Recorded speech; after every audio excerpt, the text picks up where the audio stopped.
લક્ષ્ય ન્યૂઝ, એક નજર, એક લક્ષ્ય. આવા માથાભારે તત્વોને કાયદાનું ભાન કરાવવું જરૂરી. સાવરકુંડલા મામલતદાર કચેરીની સામે અરજી લખવાનું કામ કરતાઓની દાદાગીરી. સાવરકુંડલા મામલતદાર કચેરીની સામે આવેલ સિનિયર સિટીઝન પાર્કની બહાર ટેબલો, છત્રીઓ માંડી કાયમી ધોરણે અડ્ડો જમાવ્યો.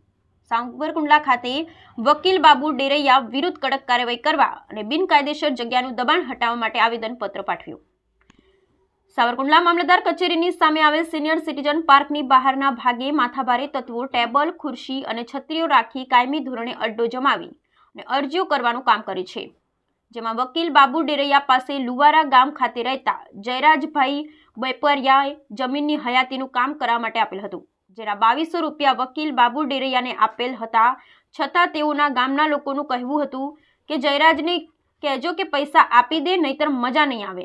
જેની જાણ જયરાજભાઈને થતા જયરાજભાઈ તારીખ 29/12/2024 રોજ કહેવા માટે ગયેલ કે મેં તમોને પૈસા તો આપી દીધા છે. તો તે વકીલ બાબુ ડેરૈયા ઉશ્કેરાઈ અને જયરાજભાઈ ઉપર હાથ ઉપાડેલ અને ધમકી આપેલ, જેની લુવારા ગામના જયરાજભાઈએ પોલીસ ફરિયાદ નોંધાવી હતી અને આ બાબુ ડેરૈયા ઉપર કડકમાં કડક કાર્યવાહી કરવામાં આવે અને સાવરકુંડલા મામલતદાર કચેરીની સામે આવેલ સિનિયર સિટીઝન પાર્કની બહારના ભાગે ટેબલ રાખી બિનકાયદેસર રીતે જગ્યા પર અરજી લખવાનું કામ કરતા હોય આ જગ્યા પર કાયમી ધોરણે દબાણ દૂર કરવામાં આવે અને તે જગ્યા પર તાર ફેન્સિંગ કરવામાં આવે તેવી માંગણી સાથે આ માથાભારે ઇસમો વિરુદ્ધ આવેદનપત્ર પાઠવવામાં આવ્યું હતું. Bureau report Yogesh Undgat, Savarkundla, Amreli.